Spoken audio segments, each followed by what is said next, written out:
Some 7 years ago, we began a collaboration with little idea that it would last so long or yield such rich fruit. This collaboration was motivated by a single realization. The bulk of sources by and about the Jewish communities we had dedicated our lives to studying remained inaccessible to specialists, students, and lay readers alike. Most had never been translated into English, republished in the case of originally published work, or in the case of archival sources, published in any form. The community in question consisted of modern Sephardi Jews, descendants of Jews who fled medieval Iberia or modern-day Spain and Portugal following their expulsion in 1492 and after, and settled in various cities in the Balkans and the Eastern Mediterranean, all of which were then under Ottoman rule. For 4.5 centuries, these communities continued to speak and write in their own Judeo-Spanish language, known in different circles as Judesmo, Judeo-Spanish, and most commonly as Ladino. Ladino is an Ibero-Romance language grammatically similar to 15th century Spanish Castilian, but encompassing loanwords from other Romance languages as well as from Hebrew, Aramaic, and other languages that Sephardim encountered in their new homes, such as Turkish, Greek, and South Slavic languages. Although Ladino is kept alive today by native speakers in Turkey, Greece, Israel, and the United States, new generations are, by and large, no longer learning the language. Although many have thus predicted its impending extinction, exciting new initiatives and forums are preserving and even reviving Ladino around the country and the world. Among these are, of course, the Sephardic Studies Initiative spearheaded by Professor Devin Nahr right here at the University of Washington, but also the Maurice Amato Chair held by my colleague, Sarah Abrevaya Stein of UCLA, the Sephardic Studies Project, led by Professor Aaron Rodrigue at Stanford, the Naime and Yehoshua Salti Center for Ladino Studies at Bar Ilan University, and the Ladino Comunità online forum, which consists of a global network of heritage speakers, students, and aficionados of Ladino run under the aegis of Rachel Amado Bortnick. It is heartening to see these initiatives and in events such as International Ladino Day, currently in its 3rd year. And we are particularly honored to be in this event here in Seattle among so many people who have advanced efforts to support the use and study of Ladino, including the members of the Ladineros group who will be performing selections of texts drawn from our edited volume, Sephardi Lives, momentarily. What we faced as we began our project was a problem of a different order, however. Although many people around the globe are working to keep Ladino alive by speaking and studying the language, fewer and fewer individuals are able to read it in its traditional printed form, in the Rashi Hebrew script. Fewer still are able to decipher the traditional Ladino handwriting style known as soletreo. This development has rendered historical Ladino texts inaccessible to all but a specialized few. Indeed, before we embarked on our collaboration, English language readers had precious few primary sources about modern Sephardi history at their disposal, and next to none originally written in Ladino. The inaccessibility of sources about modern Sephardi lives, we concluded with amazement, existed despite the fact that the history of Mediterranean Jewry is of great interest to many, including overlapping circles of scholars and general readers invested in Ottoman, Middle Eastern, Jewish, Balkan, European, US, and Latin American histories. This insight initiated a 7-year-long conversation between the two of us and many colleagues of surprising profundity, one that raised questions we debated, resolved, and reopened again and again. Where should the geographic contours of modern Sephardi history be drawn? How might one impose boundaries, whether chronological, religious, linguistic, or conceptual, on this topic while remaining attentive to its essential richness? Whose voices, what spaces, and which historical dynamics would it be necessary to include? Was Sephardi history a discrete history, or did it bleed so deeply into local, regional, imperial, continental, and Jewish histories as to render it altogether amorphous? With these questions always motivating and vexing us, we gathered and collected. Our goal was to amass a corpus of sources that reflected Sephardi history in all its diversity, from the courthouse, from the courtyard to the courthouse, spheres intimate, political, commercial, familial, and religious. We sought to reflect life within Jewish communities and between Jews, Muslims, and Christians, as well as between Sephardi and Jewish communities of other varieties, including those of Judeo-German, Judeo-Greek, and Judeo-Arabic backgrounds, for example.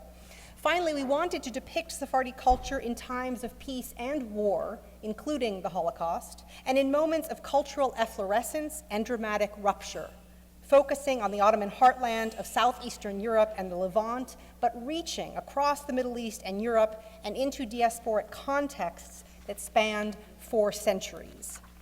Working in a field still in its infancy, and without an established body of canonical texts to choose from, meant that we were compelled to do extensive archival research of our own and to consult with scores of experts in a variety of fields to identify sources that covered the broad sweep of modern Sephardi history, ranging from documents of high politics to those covering various aspects of everyday life. The list of sources we prepared topped 300 at its peak. We were really very zealous, but was at last arduously winnowed down to just over 150. With the help of many colleagues and collaborators, we were able to include texts translated from 14 languages. The selections are of a vast range, including private letters from family collections, rabbinical writings, documents of state, memoirs and diaries, court documents, selections from the popular press, and scholarship. These sources came from all over the world and depicted Sephardi lives on 5 continents. Identifying and obtaining the permission to publish them was similarly an exhaustive affair, one which itself hints at the historical breadth and complexity of the Sephardi diaspora we sought to depict in our book. Indeed, we were obliged to seek permissions from archives and private collections in places like the Ukraine, Bulgaria, and Bosnia, and a number of documents arrived to us from dusty boxes in family collections. In many cases, the original texts, often written in the soletreo handwriting of Ladino, were no longer accessible to descendants who do not read the specialized script of their ancestors. The process of identifying, translating, and publishing these sources was thus one of discovery, both for us and for their owners. In one instance, our publication of a source helped unite an extended family across great distances. As a daughter of a Sephardi family originally from Istanbul, but now living in Los Angeles, picked up the book and to her surprise found a letter her uncle had addressed to her father as a young man. The woman in question later attended the launch of our book event at UCLA and was a moving experience for all of us. Such stories of the different afterlives of this book have been particularly gratifying, as have the notes that have slowly begun to arrive from colleagues who have begun assigning the volume in their classroom. Yet in the words of one of our sources, our contribution remains, quote, but a drop in the ocean. For perhaps the most profound lesson that we learned over years of collaboration is this: when it comes to Sephardi history, one must invent a canon painstakingly, humbly, and with the knowledge that there is far more cultural richness and historical complexity that can be confined to a single volume. We are nonetheless thrilled that this event is allowing a number of the sources in our volume to come alive in the mouths of native Ladino speakers, This is indeed a happy, if unanticipated, fate for the texts we sought to rescue from oblivion. Put another way, it is possible to say that the Ladineros' performance of sources from our book tonight represents a novel afterlife for the various Sephardi lives we had initially sought to preserve only in print. Thank you. La antipatía por el cante. El señor Rav Haribi Shaul tenía una antipatía por la lengua turca, a tanto que el que cantaba canticas en lengua turca, él lo metía en jerem de vista. No solamente cantica turca, apiló un pismón que cantaban en el son y alguna cantica turca. Os contaré, señores meldadores, yo fui sebdalí del arte de cante, siendo la voz me lo permitía. Había entre los judíos un cierto maestro que conocía muchos cantes en hebreo. Tenía unos 20 fáciles de diversos macames. También conocía los cantes de Yamim Doraim. Un día me sintió cantar en una fiesta unas cuantas sharkis a la turca que me eran embezadas de un maestro cantador llamado Murteza Izzedinoglu, que tenía una voz extraordinaria. Yo me hice bien querer de ese maestro, a tanto que me amaba como su hijo, y me llamaba con él a las fiestas donde iba a cantar. En este tiempo, un señor jajam, rico y sabio, tuvo de casar un hijo. Él se llamaba Haribi Yehuda Alkalai, que él poseía la grande yeshiva de los Rabbanim en su casa. Me dijo que quería que estuviera para cantar a condición que le hiciera un cante nuevo en el Kiddush de los Kiddushim.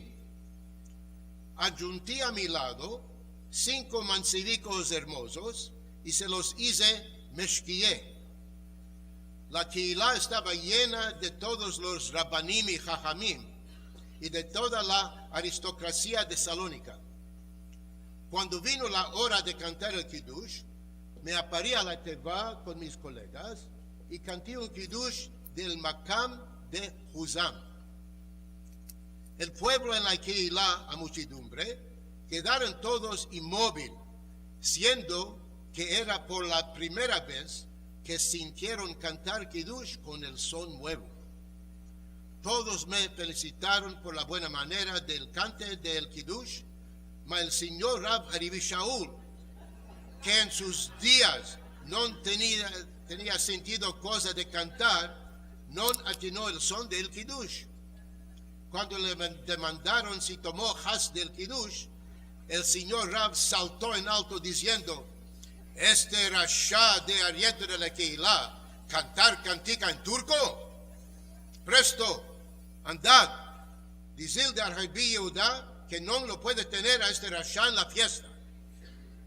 Haribi Yehuda le subió la sangre a la cabeza y se hizo entero como un panjar colorado, diciendo: y sobre nosotros quiere emplear la influencia a comandar a que esto que hagas y esto no. Todos los pismonim que tenemos en la Shona Kodesh son de estos turcos. Toma el libro del Rav Najara y verás que encima de cada pismón que él compuso son de sharkis turcas. Y el Rav Yehuda Levi, que hizo tantos cantes en Yamim Noraim, máximamente en Yom Kippurim, son tomados de cantes árabes. Mas y como él no supo de cosa de cantes en sus días, estas palabras de Haribi Shlomo le vinieron todas nuevas. Entonces él se convenció que fue un hierro involuntario que Haribi Yehuda haga lo que place en su fiesta, con condición que no canten en turco. The first text that was read by Chazan Ezos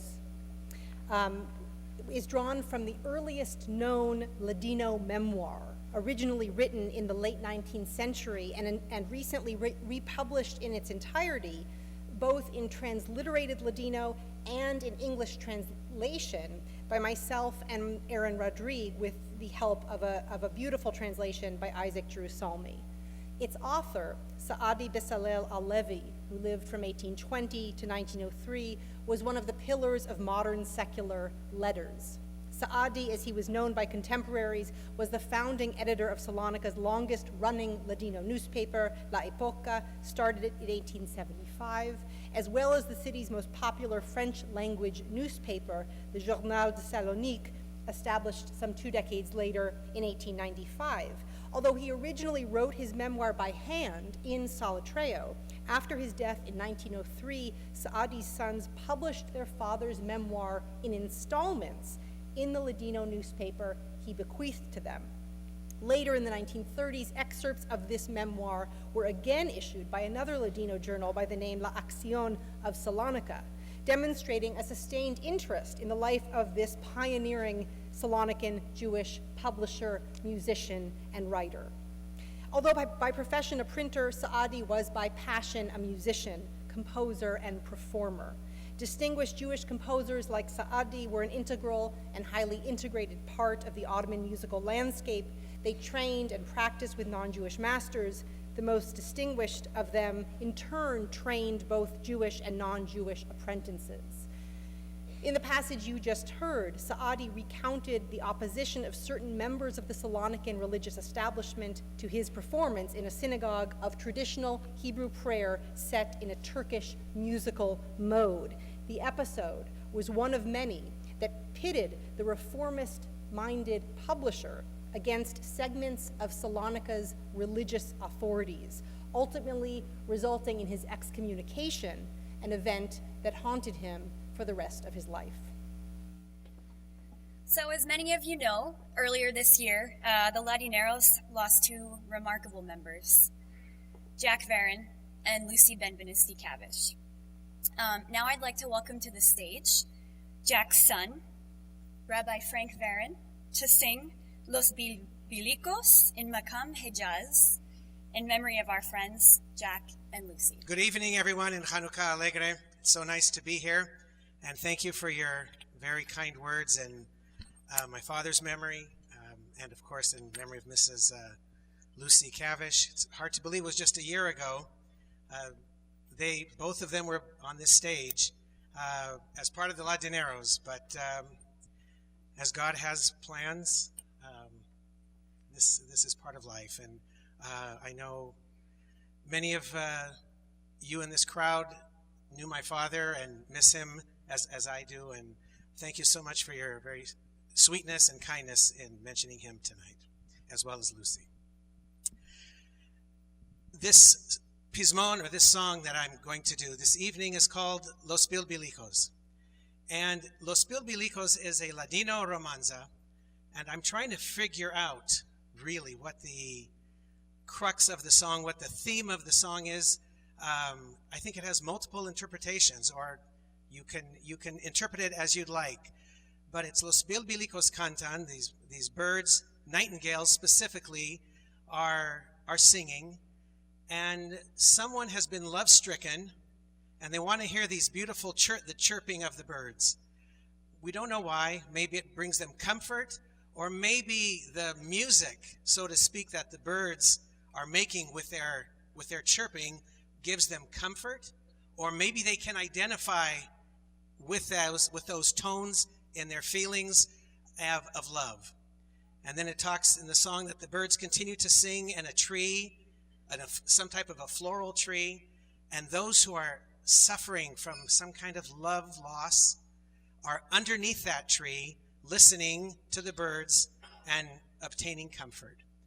I mean, that's kind of the plain meaning of the song as far as the words, just translating them, but I'll leave it to your artistic imaginations as to what the essence of the romanza is. Following that romanza, I will go into a liturgical song, and that will be in the same melody as this song, Los Bilbilicos. And we do this often. I don't know if you remember from last year, for those of you who are here.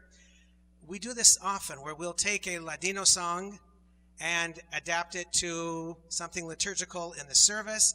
It's mood setting. These songs are hauntingly beautiful at times. And the Hebrew liturgy that I'm going to sing is Sur Mishelo Achalnu, in the same tune as Los Bilbilicos. And this pizmon in Hebrew is what is traditionally sung, for example, on Friday evening, on Shabbat, right before the recitation of the grace after meals, right before Birkat HaMazon. And the song is in the Makam of Hejaz. Very briefly, a Makam is a set of musical scales that a chazan or a singer has improvisational rights to sing within that scale. But this song, it has obviously a specific and a pronounced melody, but the makam, the improvisation that I will do before, is strictly of the chazan's or the singer's choice. Ode Adonai bechol levav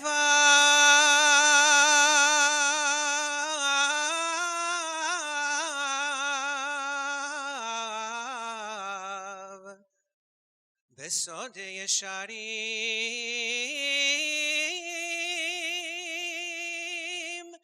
vedam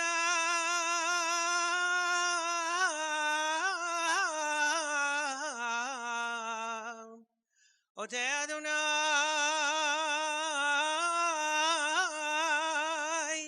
bechol levav besod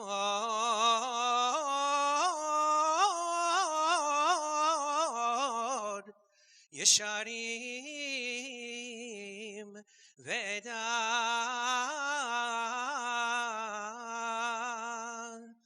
Los Bilbilicos cantan, suspiran del amor y la pasión me mata, muchigo a mi dolor. Los Bilbilicos cantan en el árbol de la flor, debajo se asentan los que sufren del amor.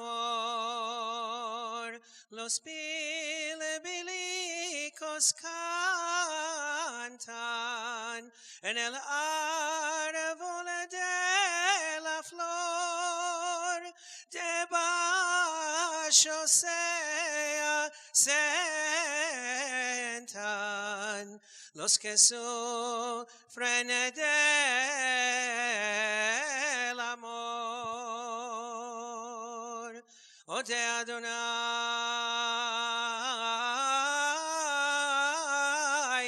bechol levav besod yesharim ve'edah sur mishelo achalnu barechu emunai savanu ve'otarnu kidvar Adonai savanu ve'otarnu kidvar Adonai yibane hamikdash ir Tzion temale vesham nashir שיר חדש, וברננה שם נעלה,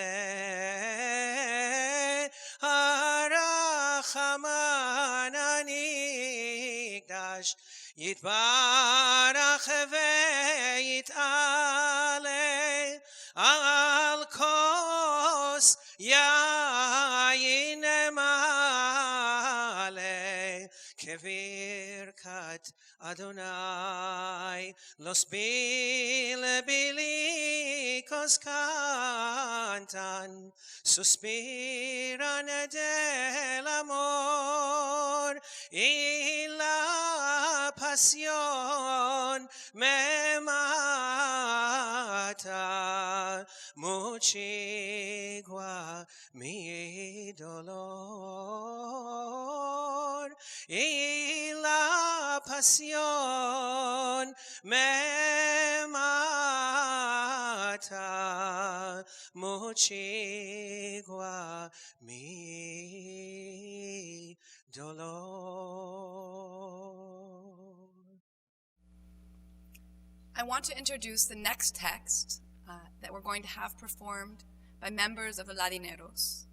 This is a source that was penned by a man named Alexander Ben-Ghiat, who lived from 1863 approximately to 1923, and was a Sephardi writer active in late Ottoman Izmir or Smyrna.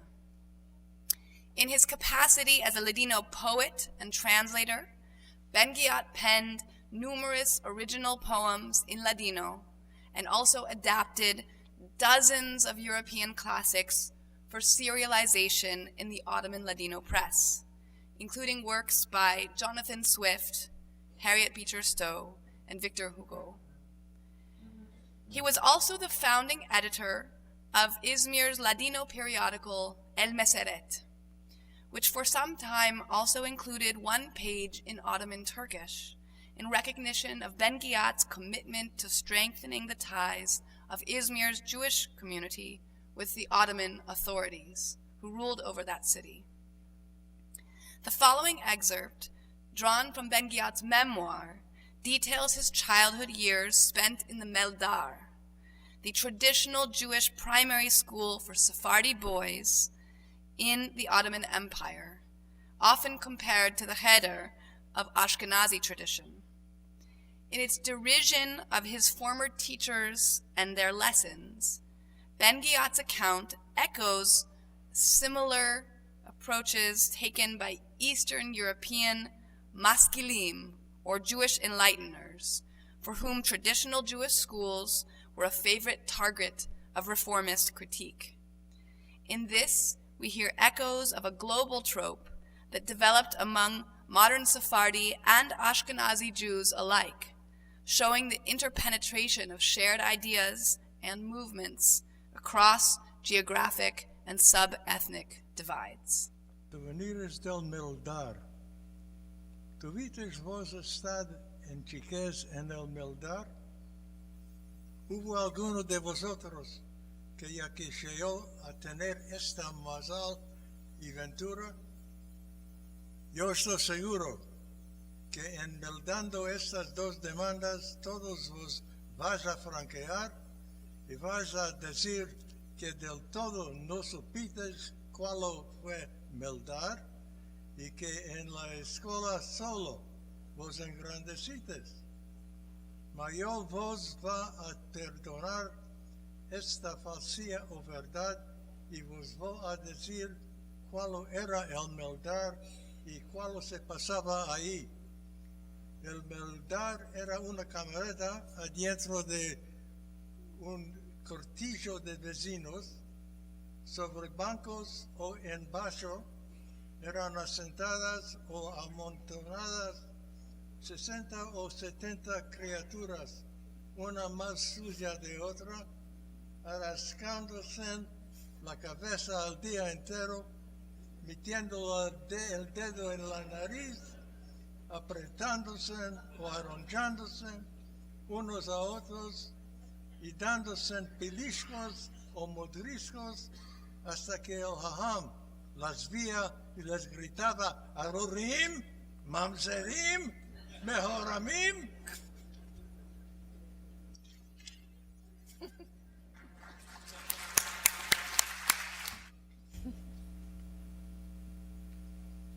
En invierno, cada criatura debía traer un quimurico porque la señora Revisa metía un tandur sin lumbre en medio del moldar.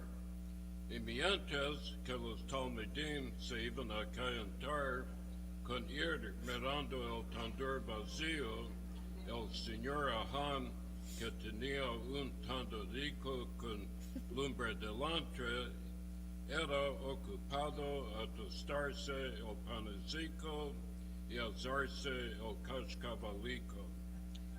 Después, él se arrascaba la barba, se la peinaba, recogía los cabellos que le caían, los encajaba entre las hojas de un libro y afuera de la cara, él empezaba con Makam a empezar la alefbet a los talmidim, los más chicos.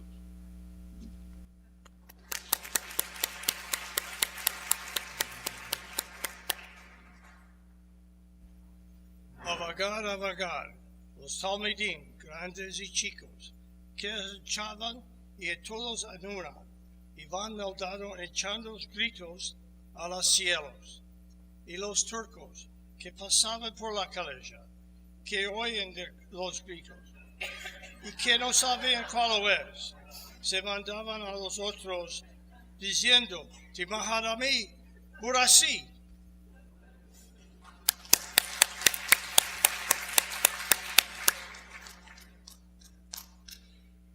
Cuando el señor Jajam vía algún turco pasar con gallinas, él la llamaba y las mercaba y las dejaba atados en medio del meldar. Un día, el padre de un talmid que venía para malsinar el Egipto, las vía las gallinas ahí y le demandaba al Jajam, ¿cuáles eran estas gallinas? El mayoral, que era huerco hijo de otro, saltaba pichín diciendo, es un turco que los truchó y les metió aquí por los talmidim para que se empiecen a meldar. Callado Rasha, atabafado que te vea, le gritaba al señor Jajam. Y el mayoral se quedaba pichín atabafado, mientras que el Jajam se iba a lavar la herida a la fuente. Después, él metía a enchuar a la ventana, pasaba un turquino y se lo robaba. Y los talmidim la robábamos.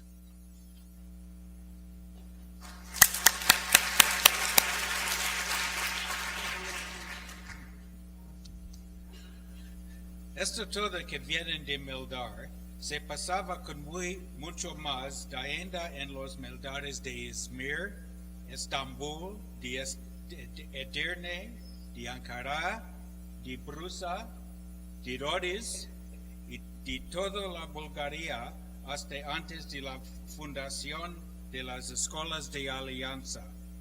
Las escuelas de la alianza en nuestra ciudad nos salvaron dunque de esta lepra.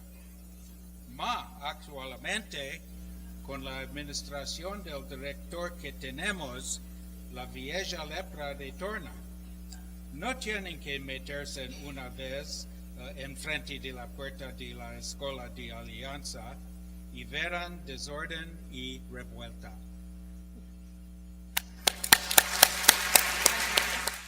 Now it's my pleasure to welcome Layla, fan favorite Layla Abravanel, to the stage to share some of her famous refranes, or Ladino proverbs, with us. I have about 600 refranes, and it was really hard. It was really hard to choose 4 or 5. So anyway, there we go. Lo que se aprende a la cuna, 100 años dura. Whatever you learn in your cradle lasts 100 years. And I don't know about you guys, but were you raised with that song? La Toreca, la Torah, el hijico a la escola, con el pan y el queso, el librico al pecho. ¿Dónde vas, hijo del Dios? A meldar la ley del Dios. El Dios que te guarde, a ti y a tu madre, y a tu Señor, que es un buen Dios, y al doctor que te recibió, which means where you go, the Torah. The little guy goes to school with a book under his chest, and God may keep you from any kind of harm, you and your mother and your father, who is a good Jew, and the doctor that brought you to this world. And another one, más vale saber que tener. It's better to know than to have. And then something that we all are very close to. Los hijos de mis hijos, dos veces míos. The children of my children is twice my children. And another one says, when the mother was very busy, she sent the child to the grandmother. And she says, vaten de la nona, dile que te dé un pedacico de tenemacá. Tenemacá is keep me here. But the child doesn't know what it is to keep me here. He thought it was like give me sugar, give me... Anyway. And Devon sent me a gem. He said, los pipinos se levantaron y agarraron los bachavanes. The cucumbers got up and attacked the gardeners. That means the children that know more than the parents or the teachers. And that's that. And that's a little sample of my sayings. In early 20th century New York City, as elsewhere in the United States, immigrant communities of Yiddish-speaking Ashkenazi Jews and Ladino-speaking Sephardi Jews settled in the same neighborhoods. Many Yiddish-speaking immigrants had their first chance to meet Sephardim under these circumstances. Although young Sephardi and Ashkenazi immigrants often met on the street, in school, and in the workplace, they spoke different languages, had different traditions and religious rites, and even pronounced Hebrew differently. As a result, many Ashkenazim, who formed the vast majority of Jews in the country, had difficulty believing that their Sephardi neighbors were in fact Jews. Frustrated by their Ashkenazi co-religionists' refusal to recognize them as Jewish, more than one Sephardi man reported being driven to desperation and contemplating offering proof of his Jewishness to incredulous peers. The next source, written in the form of an advice-seeking letter, a genre that first appeared in New York in the Yiddish language newspaper Vorwärts of Abraham Kahan during this period. The next source describes the various tactics Sephardi immigrants employed to try to gain the recognition and acceptance of their co-religionists, who sometimes refused to believe in their shared identities as Jews. Al editor de La Voz del Pueblo. Yo soy una hija judía nacida en la Rusia y establecida en América desde 8 años. Malgrado que yo no sea remarcablemente instruida, deseaba siempre engajarme matrimonialmente con un mancebo instruido y de religión judía. Una de mis amigas me llevó al balo oriental, organizado por La Voz del Pueblo, donde hice la conocencia con un mancebo llamado Beck. A prima vista, yo creí que era italiano, siendo su habla, su facha y sus gestos asemejaban a las de los italianos. Más tarde, en frecuentándonos, él me juró que es judío hablando el español. Vic es instruido, conoce muchas lenguas y tiene un buen empleo. Como él está enamorado de mí, yo también estoy enamorada de Vic. Mis parientes objetan a cualquier unión entre nosotros, siendo creen que no es judío. ¿Es posible aquí que un judío no hable el judeo, que no parezca como judío y por tanto que tenga la alma judía? Creí que en el caso de Vic es judío español. No hay ningún inconveniente a asimilarnos el uno al otro. Estoy segura que me responderá afirmativamente, siendo mi amor por Vic es tanto profundo que yo me di al estudiar de la lengua española y puedo mismo meldar su periódico con dificultad.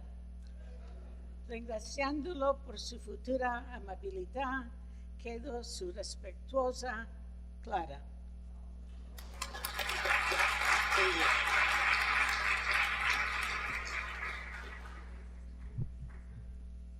Los editores de La Voz del Pueblo respondieron: querida Clara, regretamos de ver que una tal hija, tuviendo una tal educación, no está yendo al corriente del elemento judío español en América. Amamos a creer que esto no es debido a vuestra ignorancia, mas lo que en Nueva York es un grande metrópolis. Sí, Clara, el mancebo hablando el español, tuviendo gestos italianos que pueden meldar nuestro periódico, es judío.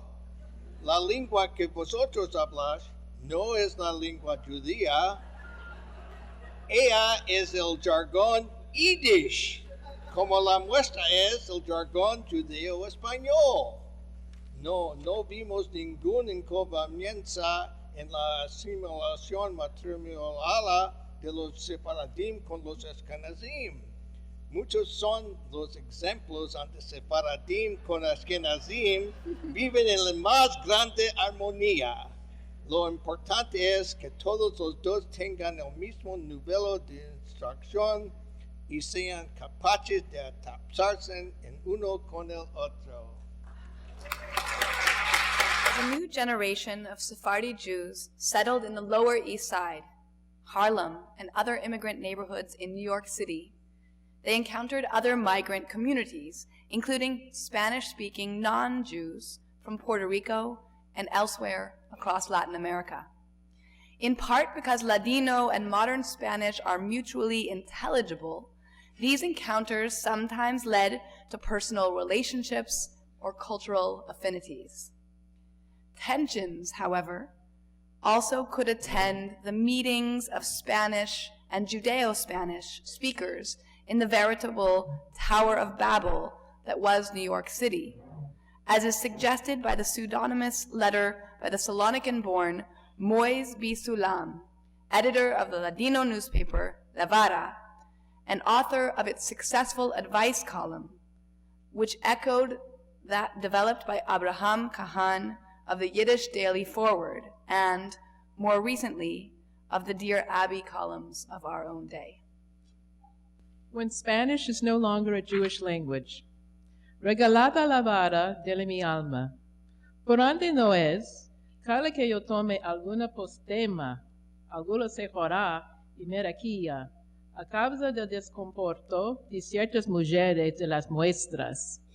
Ellas ainda no saben si están en Nueva York, en la ciudad de la verdadera Torre de Babel, donde se habla muchas lenguas, o si están viviendo en la vieja Turquía, donde nuestras mujeres no solamente hablaban gritando por las calles, mas también meneando manos y pies. Día de lunes, dos mujeres sefaraditas, viviendo en la sección de Harlem, se topaban en elevado, hablando en español, gritando como si estuvieran litigando, haciendo gestos con sus manos.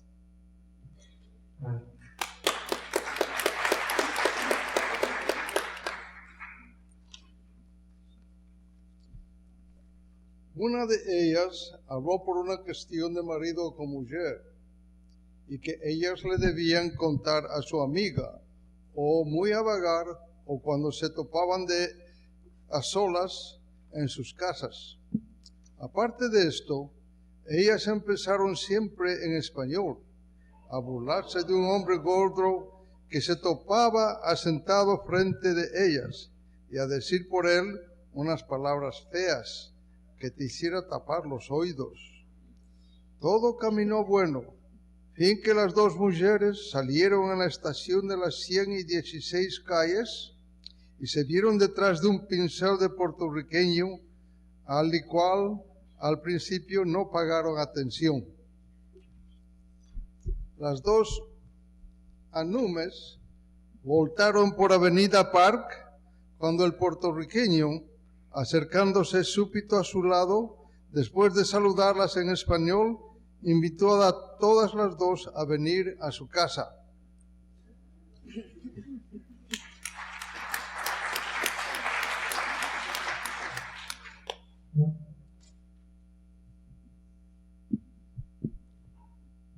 Se queda bien entendido que las dos mujeres sefaraditas no le dieron respuesta. El puertorriqueño continuó seguirlas, mas viendo que no recibía ninguna respuesta ni al saludo ni la invitación de la hora mala, se azardó a hablar unas cuantas palabras feas a las dos sefaradías, las cuales con coraje le respondieron: ¿Cuál te está pareciendo que somos nosotras? Aléjate de aquí, antes llamaremos un policía.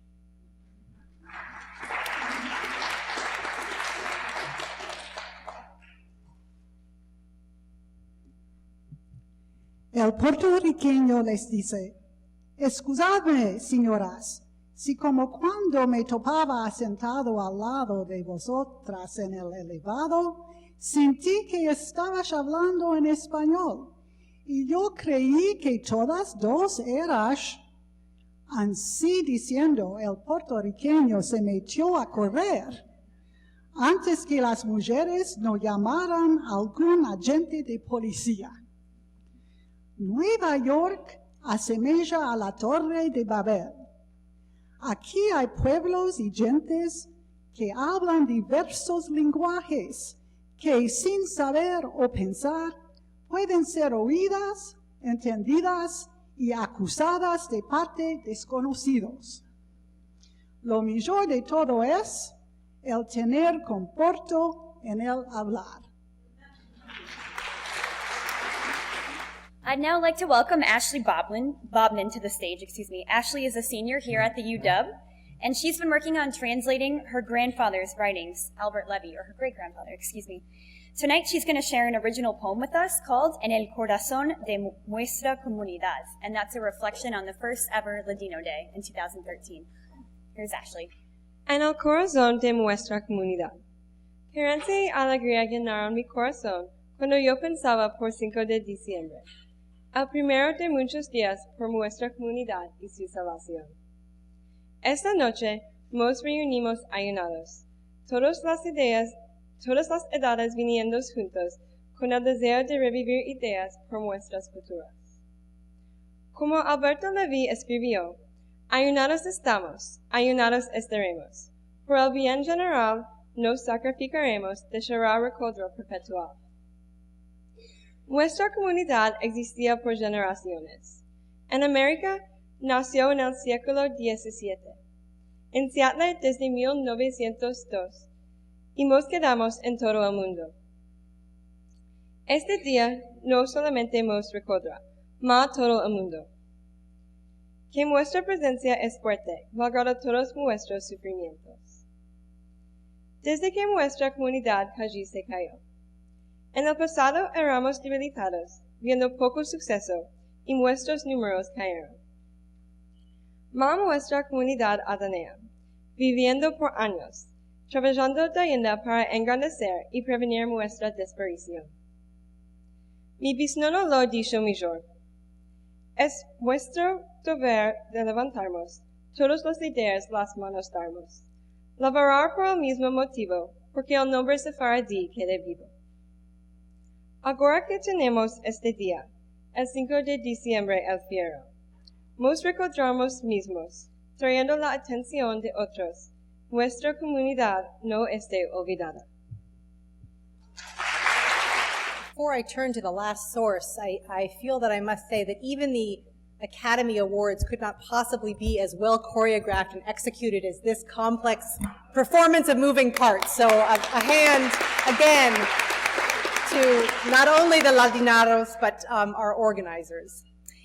Fittingly, the author of our final selection, Emma Adato Schlesinger, who lived from 1910 to 1997, immigrated to Seattle from her native Istanbul as a young girl in 1912, joining here a young Sephardi community that would prove the third largest in the United States.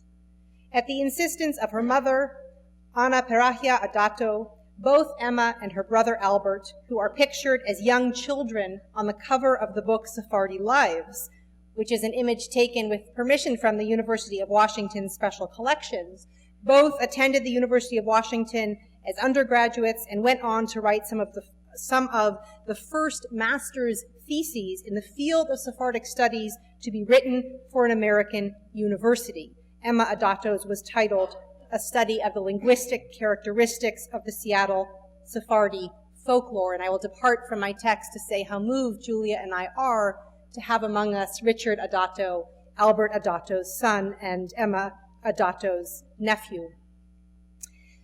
In the selection that we are drawing from today, Adato describes how her interest in the Sephardi community of Seattle was sparked by the cultural vibrancy she witnessed in her own home, which she described as a social hub of the larger Sephardi community. Adato's interest was particularly drawn to the community's immigrant members, including a woman she fondly remembered as her aunt from Istanbul, that is, Latia Estambolia, a lively storyteller who, despite her nickname, was of no biological relation to the young Adato. In the following selection, Adato recounts her earliest interviews with this woman and other members of the community whom she interviewed with the help of University of Washington faculty in a campus recording studio. With our closing selection, we are honored to complete a circle linking scholarship on the Sephardi world to the University of Washington, Seattle, and the Ladino-speaking community of the Pacific Northwest. Ella era una mujer buchatica, like me. Ni gorda, ni flaca, ni fea, ni hermosa. Tenía cabellos grisos y un peinado muy liso. No me acuerdo al color de sus ojos, me parece que eran un poco verdes. Siempre la veíamos bien vestida en un fustán bien hecho, calzas de seda y calzados con coches. Nunca se quitaba las escuralichas de diamante, y cuando se vestía de punto, se metían anillos de oro y anillos de diamante. Mas siempre tenía aquel cigarrillo entre sus dedos amarillentos. Solo en Shabbat se ingeniaba con el tishpil en lugar del cigarrillo que no se podía fumar.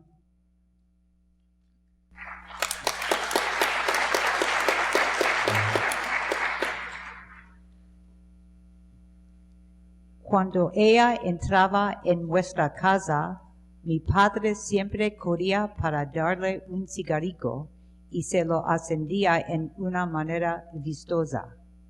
Yo tenía que servir el dulce y le servía a ella en primero. Porque yo era la hija grande, tenía que pasar la tabla de plata. En medio de la tabla metíamos un chiní con dulce de frángula o de sidra que era más de punto. A los lados había un chiní de vidro para las cucharas limpias y otros para las que se usaban. Detrás había siempre copas de agua fresca. Siempre tenía yo que empezar con servir a los hombres y después a las mujeres. En vez, después de decir merci, me decían, novia, que te veamos.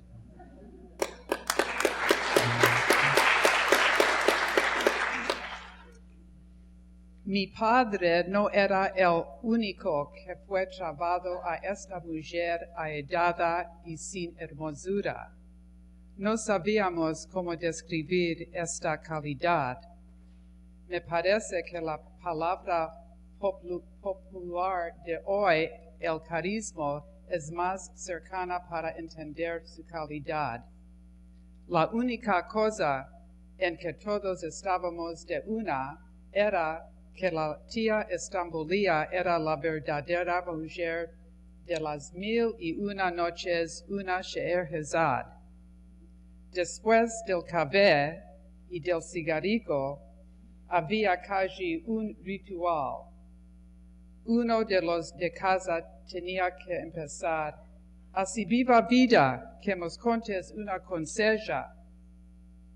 A su cara nunca la llamaban la tía Estambulía, aunque sabía muy bien que la llamábamos de este nombre. Y ella, asentada en la crochet del canapé, no decía nada. Después de fumar otro cigarrillo, la misma cosa.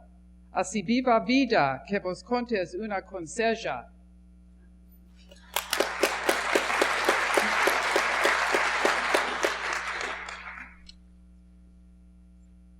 A la tercera vez, y cuando todos estaban callados, meneaba la cabeza y empezaba. ¿Qué querés que vos conte? Tenía un repertorio bastante grande. Algunas historias eran favoritas y algunas veces me sorprendía con una nueva historia. Ella sabía embellicarnos con las palabras que nos encantaban. La primera siendo, había de ser